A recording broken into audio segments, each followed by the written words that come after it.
Welcome to my channel, and this channel was created to empower you with the skills about the basics of managing money. Like I said in my previous video, there are some people who cannot manage their money appropriately, and therefore every week they are out there asking as to when they are going to be paid next. You do not have to be rich to be able to manage your money, and you do not have also to be poor to manage your money. Whatever category you are, you should be able to manage your money without any much of a hassle. My name is Jane N. Hughes, and I am the author and publisher of The Basics of Managing Money. Keep it simple to build savings.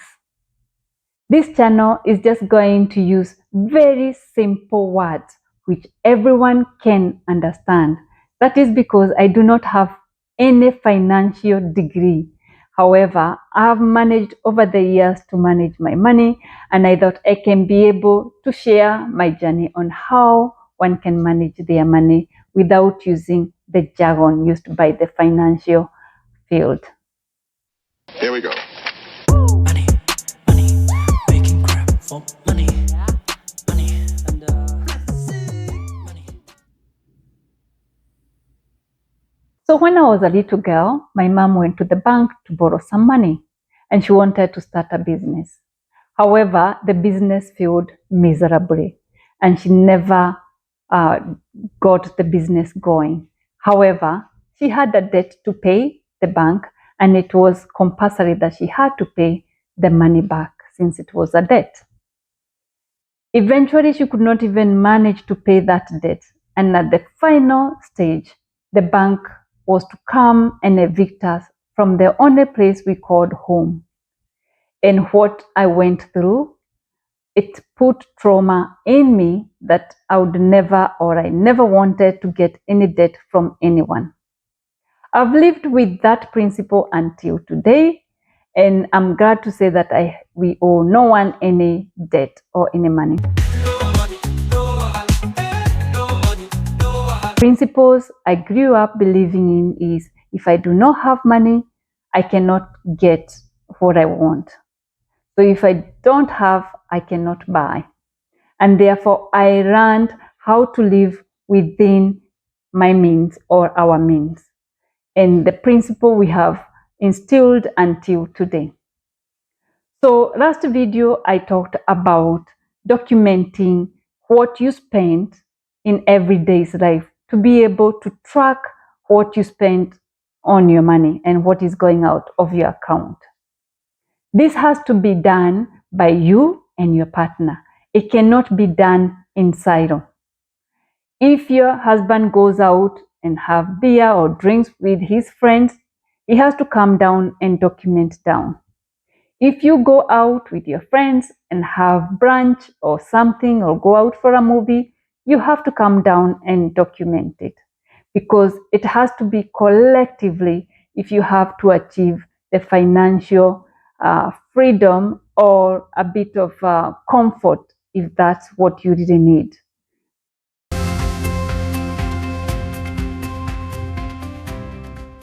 So now let us have a look at the things or the money which has to be documented so that within the 6 months, you know exactly what goes out of your account or what you really do spend on, so that you can be able to now sit down and do a comprehensive budget eventually. But you can only do a budget if you only know what you spend.